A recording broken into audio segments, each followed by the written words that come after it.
This episode is brought to you by the Innovative Leadership Institute, working with companies that recognize the need to upskill their leaders and transform their organizations. What worked yesterday won't work today, and what works today won't work tomorrow. We help executive teams prepare for accelerated uncertainty by creating the foresight needed to stay competitive, elevating leaders to succeed, and transforming organizations to become future-ready. If you'd like to discuss how we can help prepare your organization for tomorrow, please visit innovativeleadership.com and click Contact Us.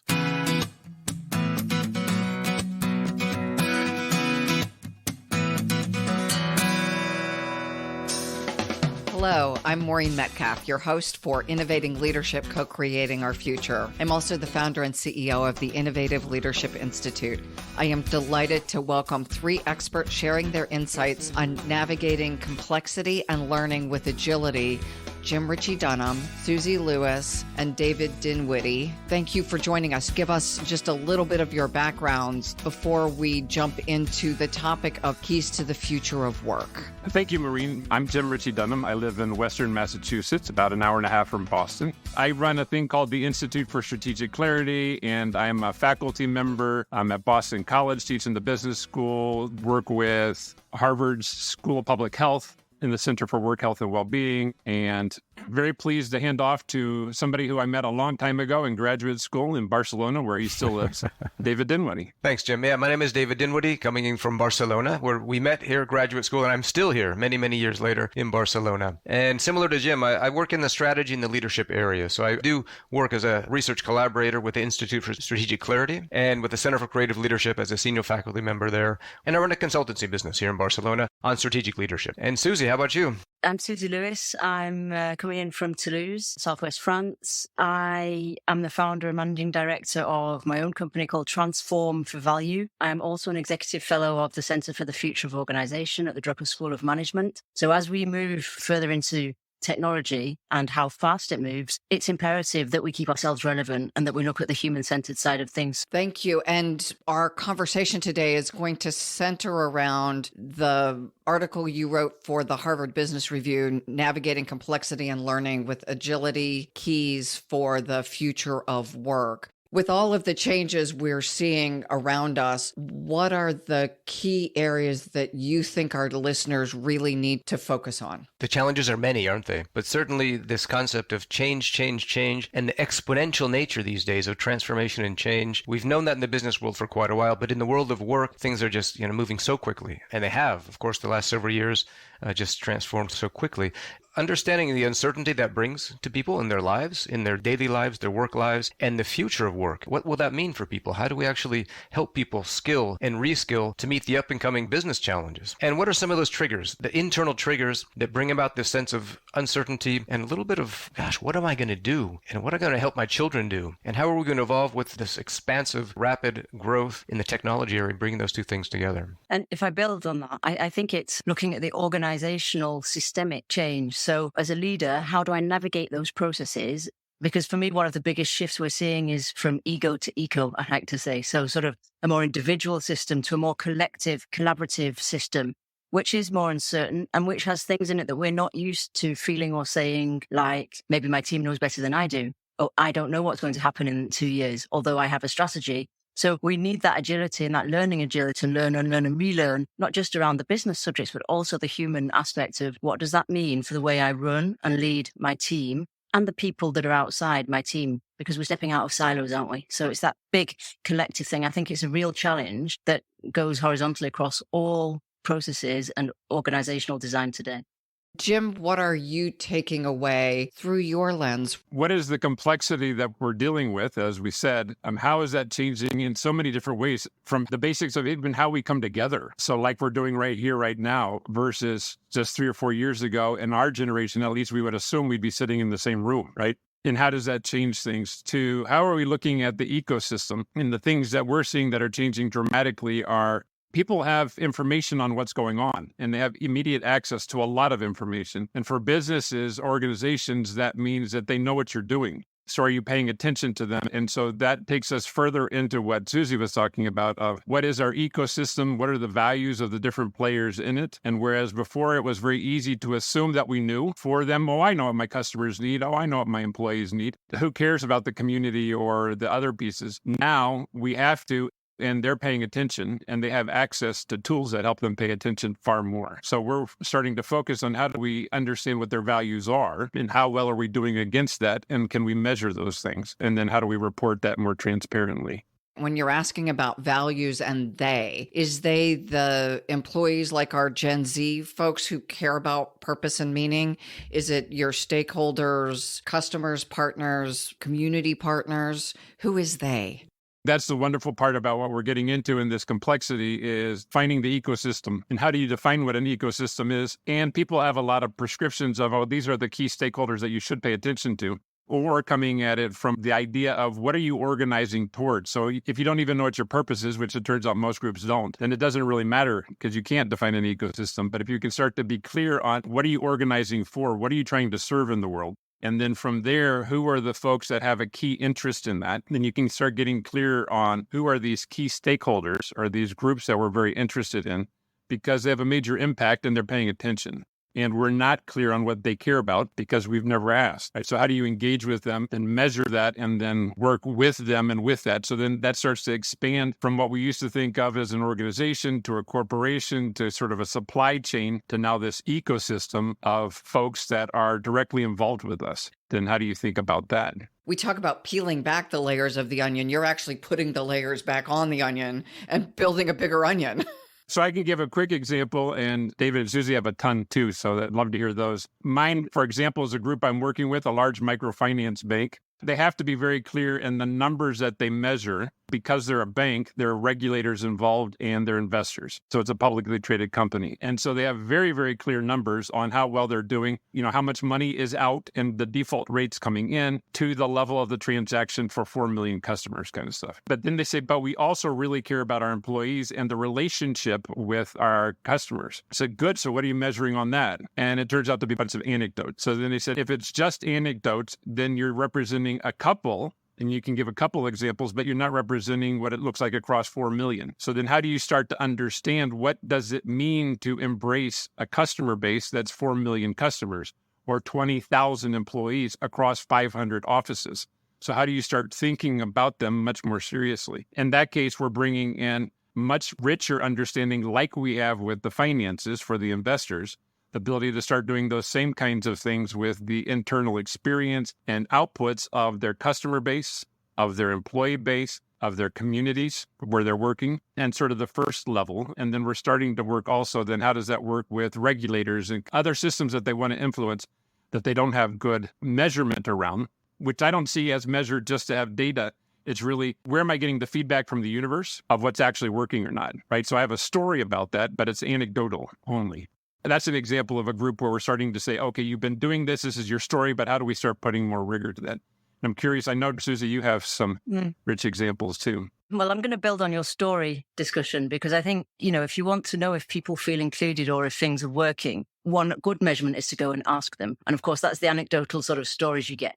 But one of the bigger clients I'm working with, so 40,000 people, large retail firm, our first conversation was around how do we measure engagement? And 8 months later, we're looking at training people as catalysts to build the communities because there was quite a lot of anecdotal things going on, but it wasn't being taken into account. And they weren't using the insight that can bring them in terms of data. So we looked at organizational network analysis, semantic analysis of what was being said the most around the touch points we defined for the employee experience and what does that actually mean? Because in terms of experience, they'd only looked at their customer experience. So it was very polarized on the customer experience and the employee experience was just about, right, can we measure engagement? But the whole why around why we're measuring engagement, individual engagement, yes, but what does collective engagement look? And how do we put something in there, a measurement that's meaningful? It's one of the questions I get asked the most. How do you measure what you do? How can we measure what you do? How can we measure if we're progressing on culture change or collaboration or inclusion? So those things are really important. And we ended up having a storytelling session. That was the start and the end of the process. So stories are so important. It's like sort of data set of emotions, if you like, as Brené Brown always says. But when you bring that together, you get something very powerful. So I think the learning that we had there was we need to look at what's in between and actually make it explicit so that we can iterate on it and they can get some measurement that's meaningful for them out of that. Beautiful. Yeah, I think one of the big challenges we're facing these days is everything becomes more interdependent across the world, across organizations and across groups of organizations. How do we deal with that interdependence, right? Something happens over here that affects something over here, something over there. And there's been quite interesting studies around professional networks and how to effectively manage your professional network to work in the ecosystem environment. And I'm thinking of a study, interesting one by Robin Dunbar from Oxford University, I believe in the neuroscience area, studying professional networks and what does a successful professional network look like and how we can actually manage that. And came up with some very interesting data. There's a psychological limit to the number of people we can actually effectively manage in a professional network, right? And this is not our Facebook networks or LinkedIn networks of thousands of people. This is the 150 people in your professional network that you actually sit down with, have a coffee with, have some exchange with, and do something with. And he found that in your core professional network, about 15 contacts you can effectively manage on an ongoing basis to actually get things done in the organization. So who we choose to bring into our core professional network that help us reach out to these ecosystems of other networks to actually get things done is so important, right? And that's so much about building relationships with the right people, helping them help us to generate relationships with people in the right ways across these different ecosystems.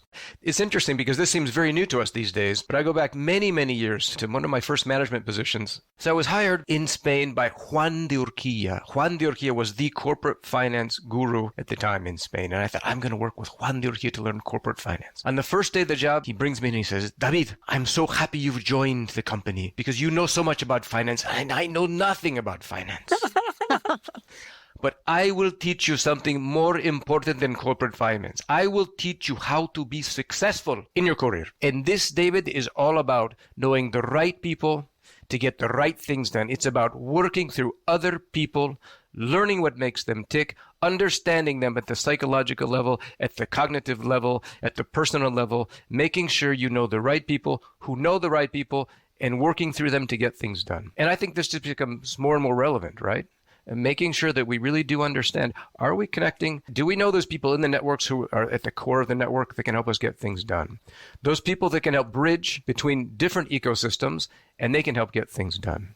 The people that are on the periphery of the networks, who oftentimes are disconnected and they're so innovative and they're doing some of the best work, and oftentimes we lose track of those people, right? So kind of consciously managing who's in our professional network and how they help us reach out and understanding from a personal and interpersonal level what makes them tick and connecting and developing trust and developing relationship, I think becomes more and more important in this digitized world, right? It needs to happen hand in hand. I think that it's sort of two pieces of the same puzzle.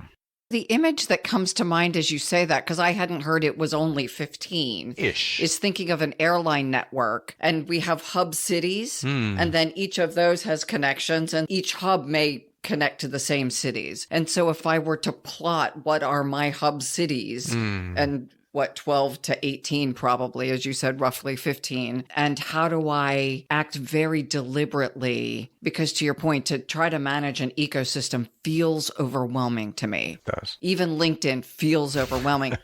Fortunately, they have an algorithm that only sends me messages from some people, fortunately or unfortunately, because I miss those then innovative peripherals. All I see is those that I've responded to. Yeah. Some interesting elements of an effective professional network is one, depth, the relationship we have with people. Is it reciprocal? Can we actually count on them? And diversity. How diverse is our network? So making sure that in those relatively few relationships that we can actively manage, are we bringing in people to give us different perspectives, different experiences, different visions? And oftentimes, who do we gravitate towards? Those people that we're similar to, right? And we have to kind of actively force ourselves to think a little bit differently around that. I think building on that, it is about intentionality. It's about understanding how I think, my mental model, and then understanding how other people think and work, because only then can I take enough distance from the bias, which is confirmation bias or affinity bias. The biases everybody has, because we all have a brain, so we all have bias, and looking at how you can build systems differently. Because if I come back to what I was saying around operationalizing it within the organizational system, relationships are the currency of systems, I agree. So what does that mean for the way you work in your team and how you create internal ecosystems, what I like to call team of teams, as opposed to silos or departments? So how do I use that network and build the relationships enough for me to be able to navigate the complexity of the organizational system? Because often now you're getting communities on top of organizational design, which is natural. It's a shift. But then you've got this complexity that's sort of layered complexity because you've got people working in communities across boundaries, but the systems and the rewards and the recognitions and the processes are still sort of top to bottom, vertical, as opposed to horizontal. So I think that's, to come back to your first question, that's a big challenge for leaders, because not only do I have to work on myself intentionally and understand who's in front of me and how they need to be managed and how I would like to be managed, and that whole discussion around this is how I manage myself and others, and I've still got to fit into all the processes that are not necessarily working in the same way. You're bringing in this great point, Suzie, for me around what we called mindsets in our piece. I think of them as agreement structures. What is happening within our organization that supports that we can think in a certain kind of way? And what we've seen, just as that movement that the two of you are describing of needing to be clear about who we're going to talk to and how we're going to engage and creating that trusting environment and that team of teams, is exactly when we're collapsing into just get the job done, just do your report outs. And so one of the things that I think of there is what elevates the way we work. What are those structures, processes that we put in place to elevate, to say curiosity is also important. And so how are we going to maintain what was implicit in what the three of you were saying of, and you got to be curious about the other human being. Now, that doesn't mean everybody, because then we're not on target, we're not on purpose, right? So then how do we define what we're orienting towards? And then who's critical to this? And let's be curious about what each other thinks. So then, like David was talking about, I'm reaching out into my network to say, well, I'm pretty clear how we think, but is there a different way of approaching this? So bringing that growth mindset that Dweck has talked about, of being curious and open and having the organizational structures and processes that support us being able to do that together. What are you seeing within organizations that is structurally promoting the growth mindset? I'm seeing a lot of shifts towards more of a community mindset. So it may still be layered on the old system in inverted commas, but I'm seeing a shift, and I'm seeing more explicit dialogue around what is collaboration for us? How do we collaborate? And starting to deal with what I call myths of leadership in an organization, like strong leaders do it on their own. Strong leaders don't show vulnerability. Increasing pressure increases performance. So we're starting now to get what I call real discussions, going to the heart of the matter around what happens when people have a lot of pressure to deliver. Who can they go and see? Building communities with a view to a learning culture. I get so many questions on, how can I build a learning culture? Can you help me? And the answer to that is, tell me a little bit about your culture. Tell me what's the unsaid, the said, how it works, how things are done around here is what I like to call it. So, but I'm seeing a shift in that, as well as training, we're also now getting on the job coaches within organizations as part of the employees of an organization with a view to in-housing these skills. So I'm seeing that shift more and more and moving to flatter structures, which is a whole other discussion. But I'm seeing the shift of them actually looking at the org chart going, okay, how can we fit this in? I've seen two interesting major shifts over the last 5 years or so. One, post-COVID, when for many of my clients, growth coming out of the pandemic was just exponential. They couldn't deal with the growth, right? And at the time, we were speaking about growth and fixed mindsets, and the concept itself landed pretty well, right? Okay, we need to have a growth mindset because we're in the growth mode. We're at a point in our business cycle that, of course, we need to be looking for new and different ways of doing things. And any challenge is a way to come up with something new, and people were getting on board with that fairly easily and realizing that we couldn't get stuck in the we can't do attitude. And now that's not the case. You know, we went through that exponential growth and things are tapering off. And there was so much pent up demand at the time that's not there anymore. And so I'm seeing a major shift now of going more into consolidation mode from a strategy perspective and hearing from people that not long ago, it was all about, all right, how do we grow the business? Now, we can't possibly do this. We can't possibly continue to deliver. No, we can't meet those challenges. And we're starting to say, all right, stop. Let's go back to the growth mindset. What needs to happen so that this can happen? And being, forced into practicing the growth mindset as opposed to speaking about the growth mindset. What I'm seeing from a structural perspective is, of course, now it's about doing the same or more with less. It's about finding new and innovative ways of doing things. And we're seeing who really did adopt that growth mindset and who's still struggling with it. And I do see leaders much more prepared these days to take the time to understand the fears that are coming up for people and give them a bit of time to go through the process of realizing we do need to innovate in new and different ways these days. But I think the market's kind of driving us towards living this as opposed to speaking about it.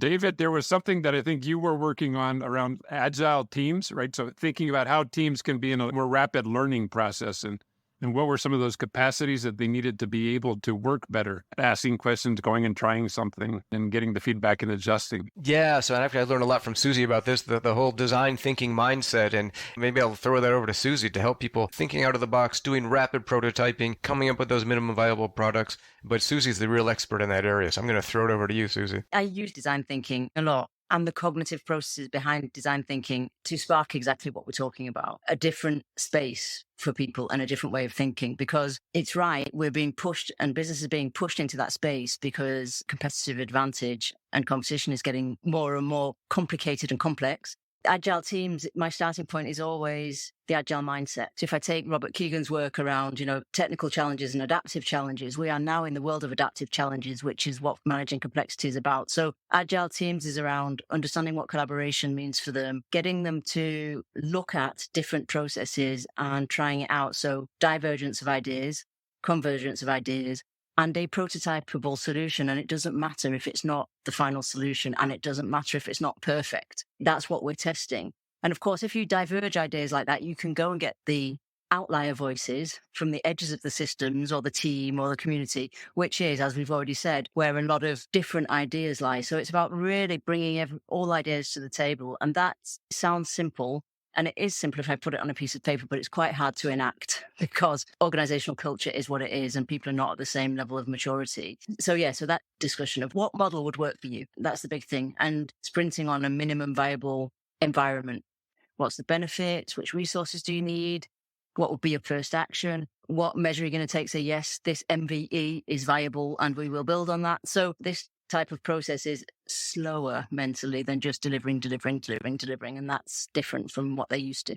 And Suzie, you were just implying that we have to also be thinking about the culture that does that, right? Because that could very easily become very you go do. Yeah.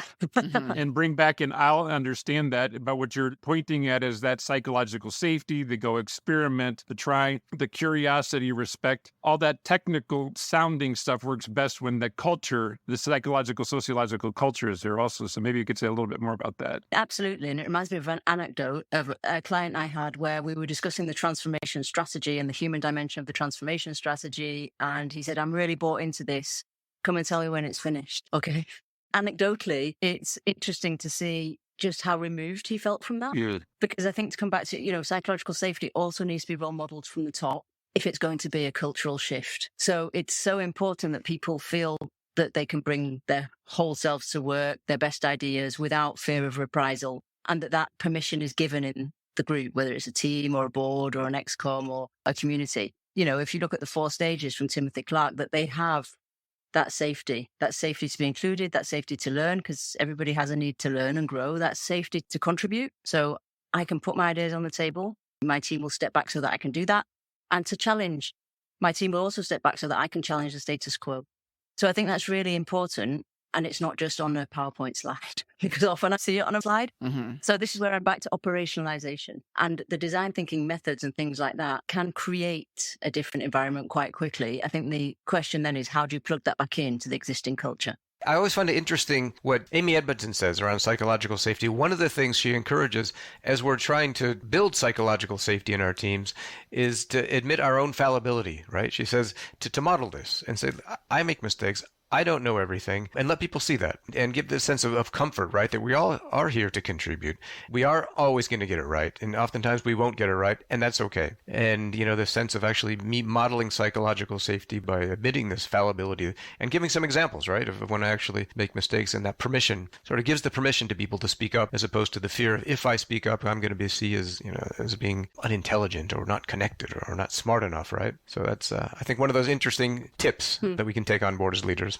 It comes back to a lot of what I learned studying with Jim is the agreements we've made. And it seems like whether we consciously or unconsciously made them during the pandemic because we were on Zooms from home, you saw dogs and cats and kids, and some people saw things they didn't want to see. But we had a level of authenticity and transparency that entered into our agreement collective. It seems like even though we may be working in the office, we've crossed an invisible line that we expect a level of transparency and authenticity.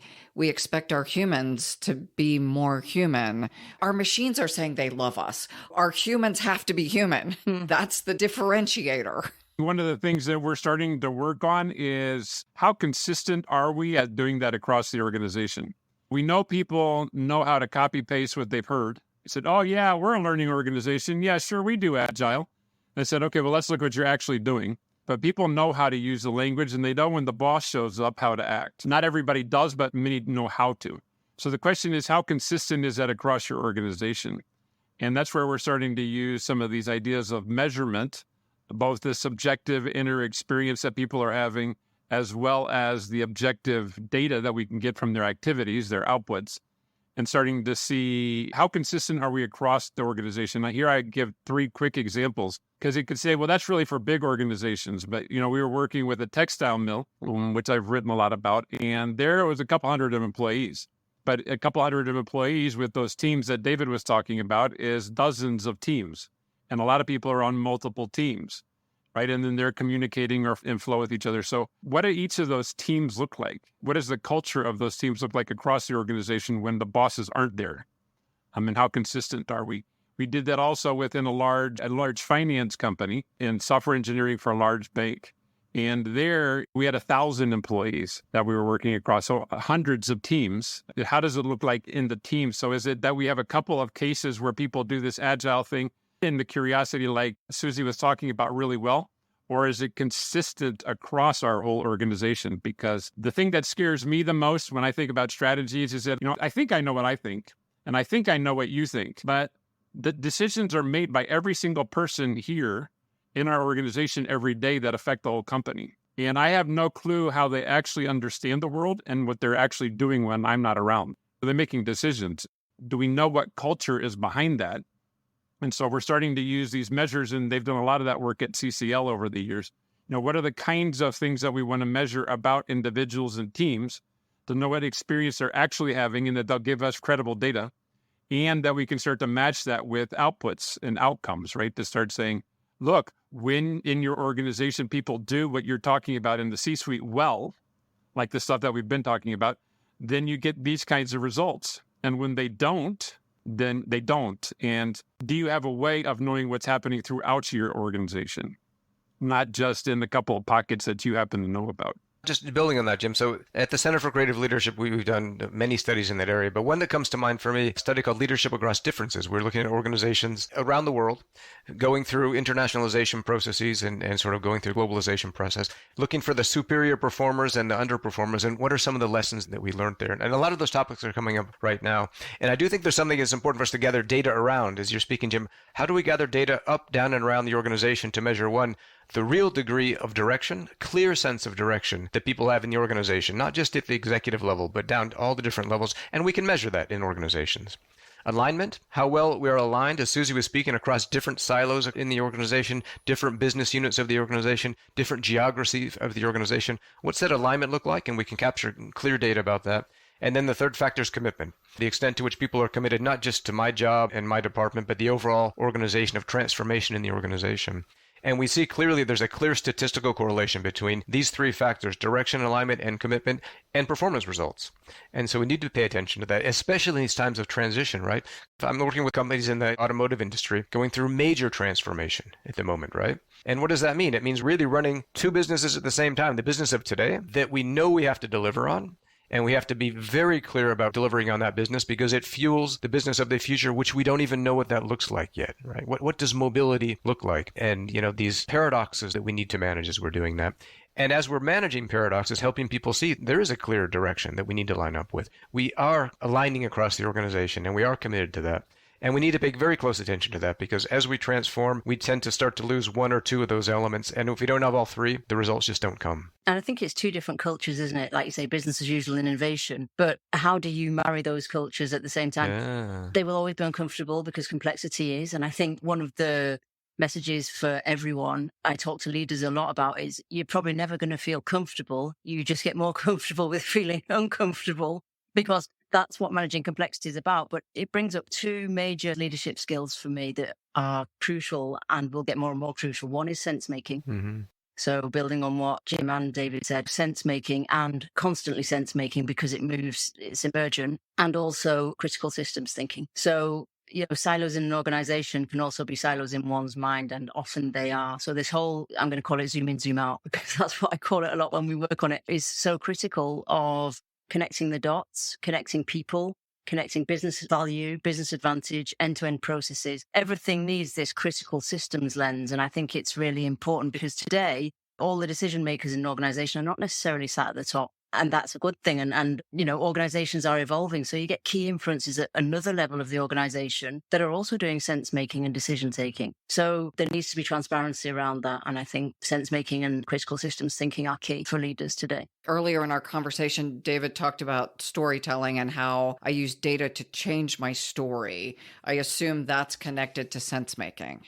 Yeah, absolutely. So if I take a step back from sense making and look at sort of my critical systems lens, okay, what do we have in this ecosystem? What's missing? Where do we need to go? And what's our purpose? If I split it up like that, that's quite a complex, convoluted discussion, as opposed to saying, this is the direction we want to take. There's 10 of us around this table. Are we all agreed? Yes. Okay. We'll cascade that down to the rest of the organization. Please translate this strategy into tactics. Whereas today, we can't afford to do that because the world doesn't work in the same way. And, Jim said information is flowing very differently today. People are giving more and more of their ideas, and there's more and more emerging spaces in organizations, which I think is a good thing. So, but the sense making, therefore, needs to happen habitually and particularly at the top, because people will still look at the top as to, well, what decisions are being made and why are they being made? Because people will walk away from, particularly after COVID, they will walk away from things now and say, that isn't for me. And that's not what I'm looking for. That I don't see the sense in what's going on there. So in terms of talent retention and talent attraction, it's really important. So the sense making looks more complicated and happens more often at more numerous levels of the organization, if I had to put it in a nutshell. Thank you. David and Jim, what are you seeing with regard to sense making in an environment that's moving more fast and more complex? I'm just thinking this through with an organization I'm working with as we speak in the biomedical industry that's going through major transformation. And sense making typically has been about, all right, what's my area supposed to do? How do I analyze that? How do I break that down into jobs that make sense, activities that make sense, and help people understand what they're supposed to be doing and how they're supposed to be working?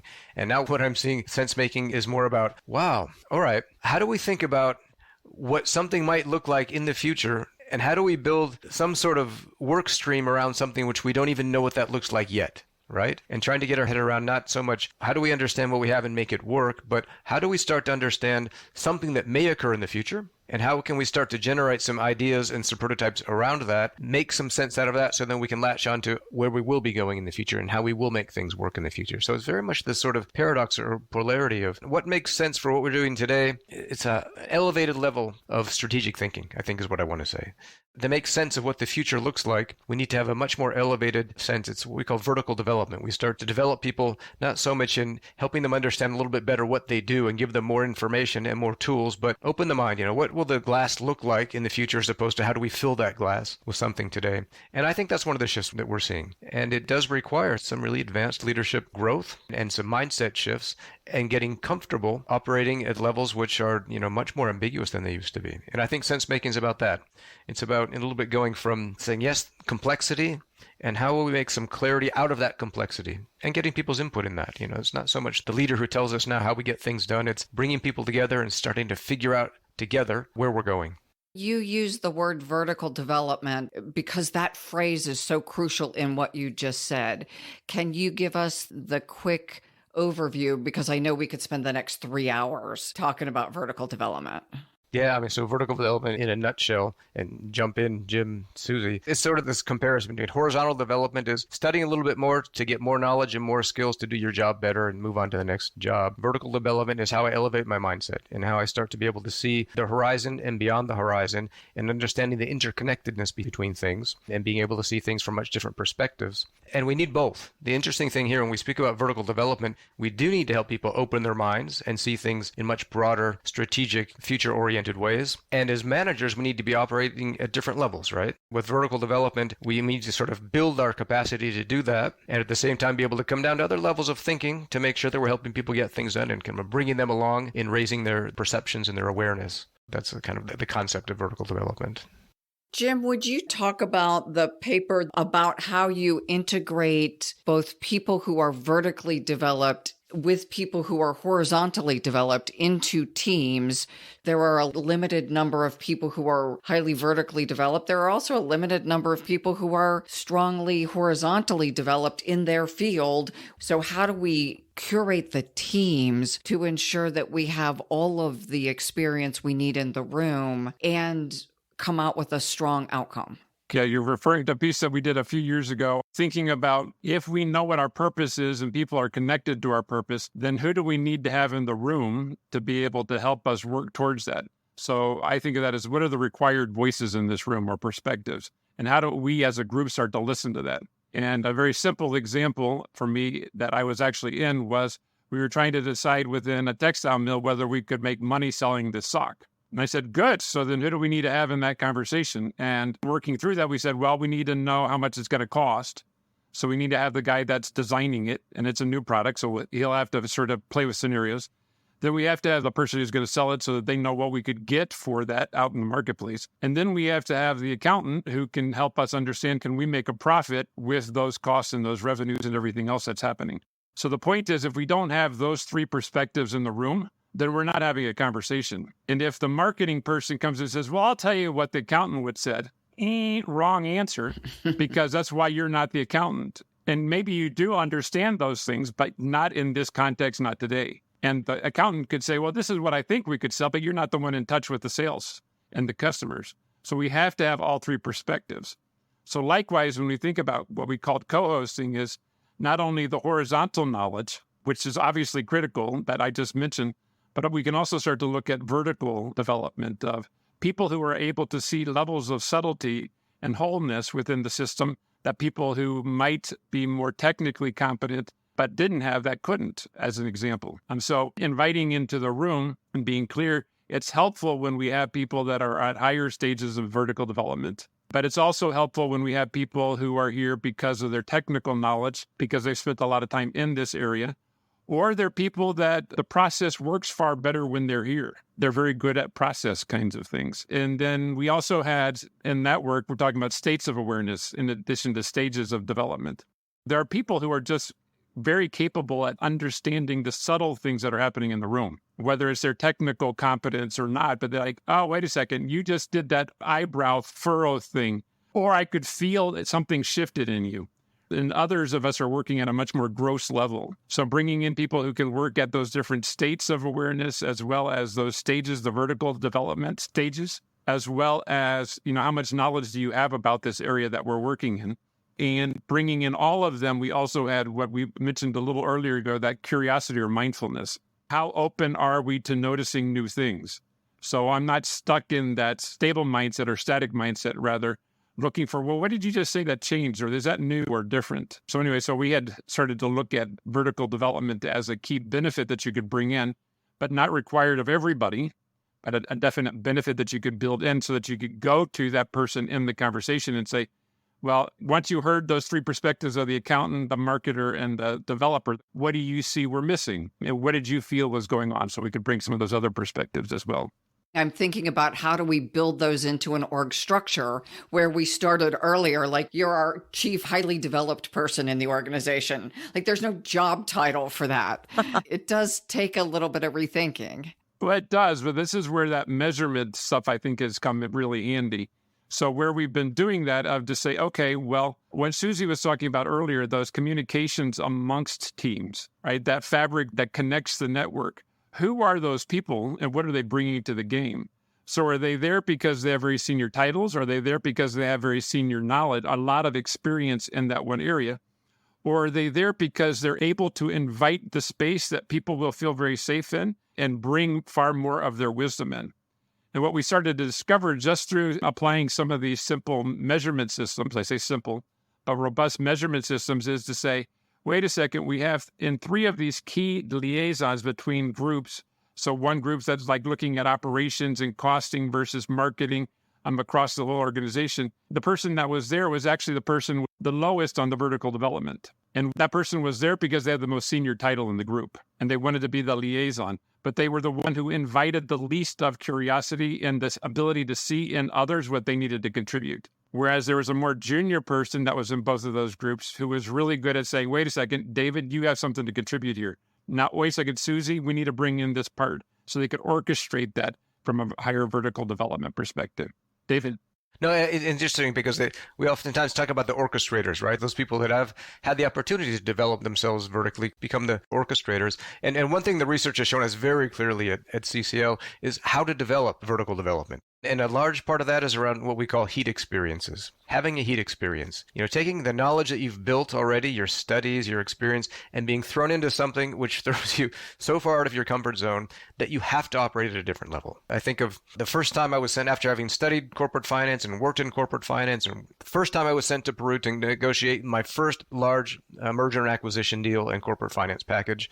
Totally out of my comfort zone, right? I knew the theory, but I hadn't actually done that on my own. And all of a sudden, being forced to operate eye to eye, go head to head, face to face with people that had a much higher level of thinking and experience than myself, right? And you start to develop that through these heat experiences, being exposed and adopting that growth mindset. Saying, I don't know how I'm going to do this, but I'm going to learn to do this, and I can learn to do anything better, and I'll get there. Little by little, we start to expand that sense of thinking.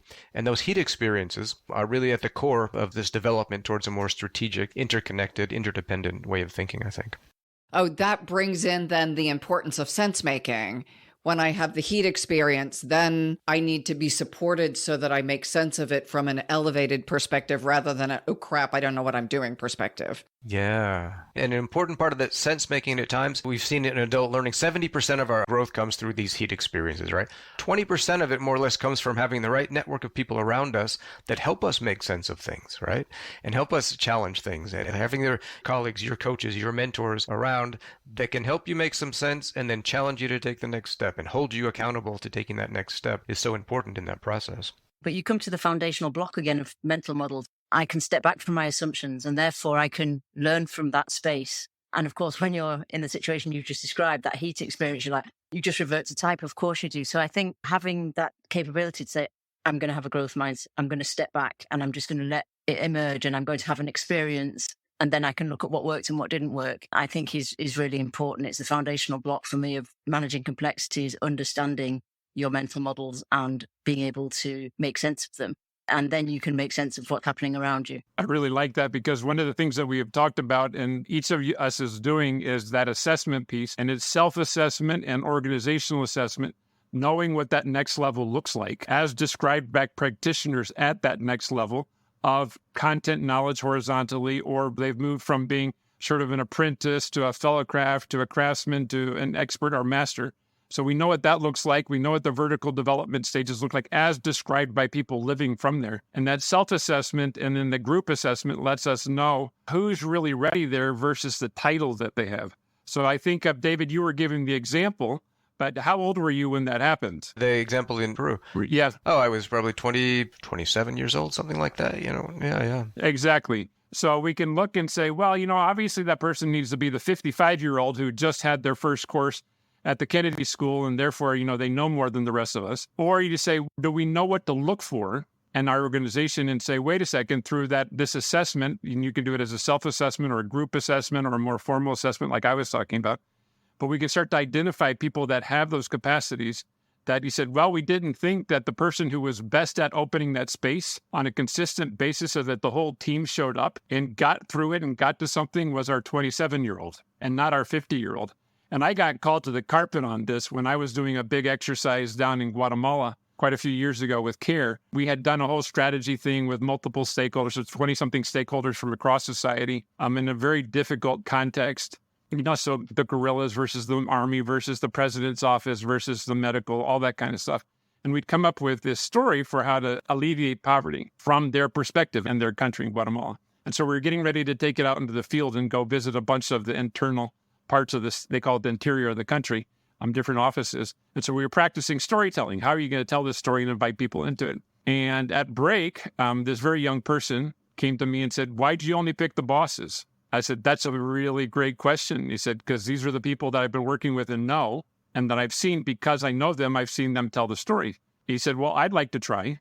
And he was a junior accounting person, and he was there because he was part of staff. And they said, great. Well, we have an opportunity. We've created one of these heat moments, but it's risk-free inside, and us try it. And he was fantastic. I mean, there's no way hierarchically we would have ever known he existed, but he had a self-awareness to say. And so he ended up being one of our key presenters as we went around the interior presenting all over the country and inviting folks in because he was really good at that. So that's my point, is that through self-assessment techniques of knowing what that next level looks like, we can also start to ask people and find out who within our communities have these capacities or would like to develop them. Because it probably isn't just the people with very senior titles. Definitely not. There's a lot of missed potential in organizations because we're so stuck and rigid on what we're looking for. I think when you do that, it's always a treasure hunt for me. You find so much that you didn't think was there that you just would never have found unless you'd asked the curious question. And I'm seeing that with my students at Boston College right now who, they're low to mid-level managers in big organizations in Boston banks and Amazon and places like that. They have some of these capacities. And when they go into the room now and have a boss or a boss's boss running the meeting who's far less competent than they are, then that leads to turnover problems. I said, I'm not going to put myself up because it's my boss's boss, but I know how to do this far better than they do, and I'm not being asked. And I have less and less tolerance for putting up with that because I know what better looks like. Well, then as we assess and start to understand that playing field, when we see that junior person or people have the capacity beyond what their bosses do, we have the opportunity to then, back to our restructuring and creating interesting teams and interesting opportunities for our junior in title, but more senior in competence, folks to really contribute in ways that are meaningful. And we don't have to destroy the infrastructure that people are comfortable with. Some really interesting things come to mind when you speak about that. We have the infrastructure that we're comfortable with. We've, the organizational charts that we all understand, and we see where people sit. And we recently did an interesting study with an oil and gas company, very large organization, where we took the organizational structure and then a survey went out across the organization. Simple questions. Who do you go to for information and to get things done? Who do you go to? And we did an organizational network analysis about that. And it was fascinating to see who do people actually go to for information and to get things done. Invariably are not people in senior leadership positions. They're the people that know how to get information and they know the people to help them get things done. And it's just fascinating. And that's okay. Of course, we need to operate with organizational structures to a certain sense. It kind of helps us understand kind of what things look like. But it's, so much more important when we have important projects on, when we're working on innovation, when we're working on cross-functional type things. I would always think about, all right, not who's the other senior manager I'm going to go to speak to. Who are the people in the teams in the different areas that we need to go to because we know they're the ones that are going to contribute and help get things done. And so when I'm working with young people in the MBA programs, one, how do you become one of those people? How do you actually, as a young person in your career, take the time and make the connections to develop your own network in the organization and manage that network? How do we identify those people, right? How do we identify the people and get things done? And how do we potentiate them? How do we, help them grow in the organization? Another thing, they can also become gatekeepers and bottlenecks in the organization, right? Mm-hmm. So, how do we, as an organization, manage those people that know how to get the information and how to get things done? It's trickier and trickier these days. But it's interesting because there's always a question I ask, tell me who the key influences are in your network. Yeah. Not necessarily people who get things done, but who are the key influences? Who does everyone follow? And if you want to get traction, where do you go? Yeah. Because it's not often at the top. It's people who are dotted around the team of teams discussion we've just had, do things under the radar. And once it's solid, they'll take it up to the top and say, look at this, what do you think? There's something tangible behind it. And I think HR thinking about what those type of processes could look like as part of the way we do things around here would be very, very beneficial in terms of organizational structure, but also leadership development. Let's use that as the pivot to our final point in your paper, moving from scarcity to abundance. So let's talk about what that means, because I want to make sure we move out of what can be the kind of new age view of scarcity and abundance to a hardcore scientific mindset that is crucial, especially as we're navigating complexity and anxiety. Circling back to where David started with, people are uncomfortable and some are just downright scared that they're going to be able to keep their job or have a good job and pay the house payment and put the kids through college before they retire. Yeah, there's a lot of research that's been going on, including ours, around that scarcity mindset that you were just talking about. So when people perceive themselves as poor or scarce, what does it biologically do to you, right? And it collapses a whole bunch of your capacity for sense making, and all the hormones and everything that starts circulating make it very difficult to pay attention to a more broad perspective. So there's something actually happening that collapses us and the psychology that goes with that. There's also very much a scarcity mindset of how you look at what we talked about, those agreements, right? And what's actually happening. And in that scarcity mindset, what we've been able to show is it's very disengaging because it's only looking at the cogs in the machine of getting the machine done. It's only about efficiency. It's only about outcomes or the outputs. And it's very focused on what's available right here, right now. And the way we got there technically, mathematically, was, and this came out from Alfred Marshall and Company in the late 1800s, was they literally integrated out. They took the equation for what is movement of people learning and doing things in the world look like in their interactions. And they said, let's take out potential possibilities. Let's integrate that out so it's not in the equation. And then let's integrate out movement and change over time so we can look at how much is available right here, right now. And we know that as the price quantity curve or supply demand. And that's how they were able to determine how much X of anything, how much of this is here right now. Today we call that an output, right? But he said, if I want to know exactly how much output is right here, right now, I have to get rid of changing over time, and I have to get rid of or integrate out the possibilities and potential. And so the problem becomes is that we know as humans, we're always thinking over time because everything's always changing. And we're always thinking over possibilities because we're thinking and we're seeing things. But we shut all that down in our conversations when what we call scarcity-based, that it's only about the output right now. Now, we can get sophisticated in language, but we're really only focused on output and maybe what you know about output. But we're only bringing your proven capacities from the past, and the output that we can generate right now is all that's in that conversation. And what we're expanding is to say, or you could bring in the changing, the verbing of stuff over time and say, okay, but how is that changing? What are we learning? How are we developing capacities and relationships? How are those shifting? How are you today versus where you were today? But that brings a whole other level of understanding that's very human, but we exclude it from the way we do most of our organizational meetings and measurement systems. And then you could even bring in that other higher level. And what did you see? Because I know Susie's not the same person that she was a month ago last time we talked, because life has happened, right? So then you must be seeing something new. But am I going to shut that out, take it out of the equation, or am I going to let it live within the conversation? And what we've discovered, we've been very fortunate to have a lot of people take our survey looking at this, like 132,000 now across 126 countries, of describing their experience of this and say, what happens when you come from that state, that higher level? And they start describing abundance, meaning that there's infinite human potential. It doesn't mean there's garbage and leftover and waste. It means abundance, and we can be as creative as we want. We can be very innovative because it's all here. And are we going to take advantage of that? Or are we going to collapse all of that out?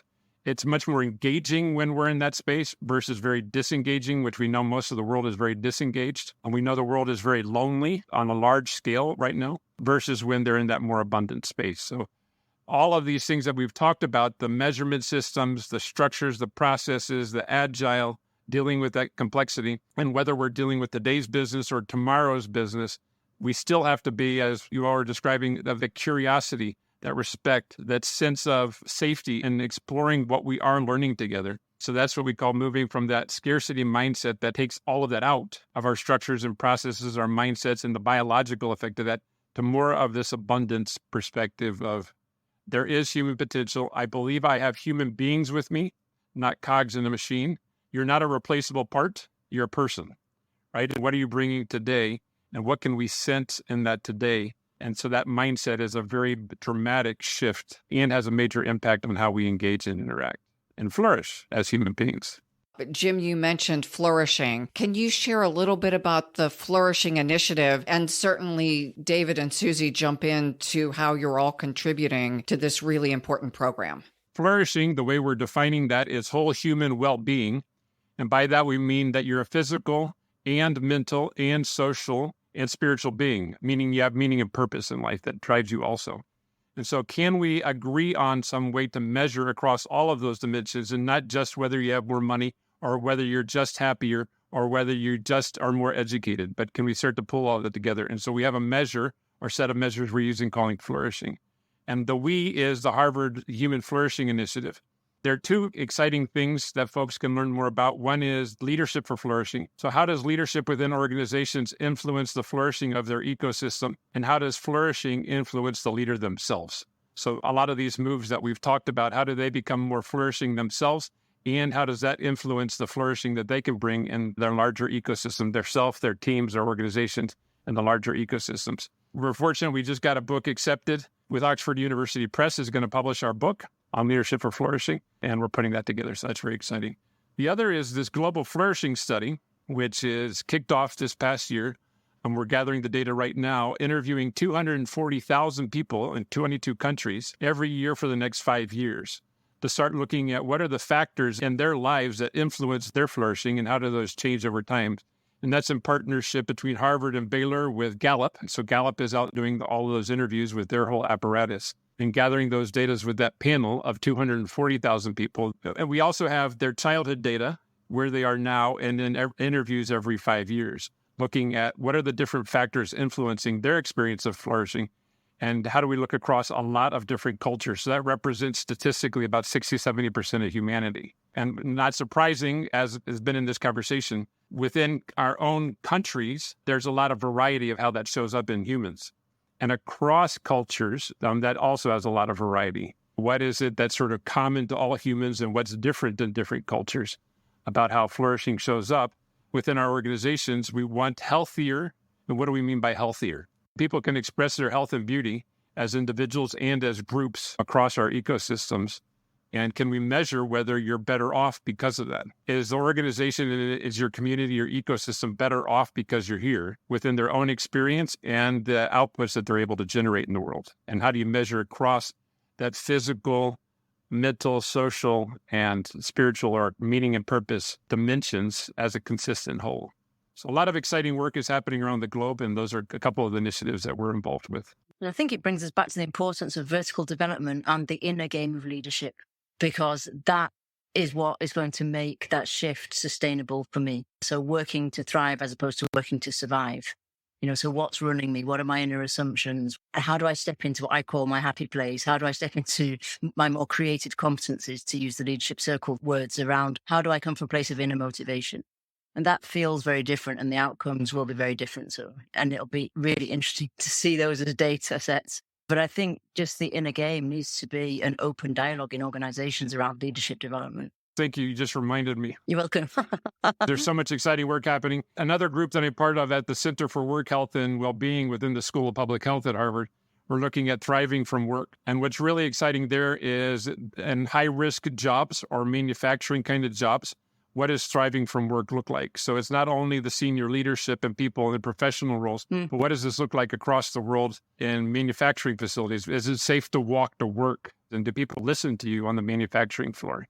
So we're also doing a lot of work on that of what does thriving at work look like? And David, as we're wrapping up, please jump in. I would just say how exciting it is for me as an educator for so many years, having, like many of us, brought in concepts of prosperity and abundance into teachings that we share with people and facilitations with companies, to see the Flourishing Project capturing real data and some data-driven models around this human-centric leadership, which we all know is so important in human-centric management. I'm just so excited to see kind of what's coming out of that and what will be coming out of that. I think that's the thing to keep our eye on in the future, and I think it will resonate with all of us, I think. Thank you. This has been just a brilliant conversation, and we could go on for hours, and I would love to do that, but we're not the Joe Rogan show, so we actually do end within an hour. I'm excited to see the research. I'm excited for listeners to get to hear this conversation and for them to pick up the threads that you have so brilliantly curated together So thank you to our listeners. Please do like, comment, and most importantly, share this information with the people who are in your network, those 15 and then the extended.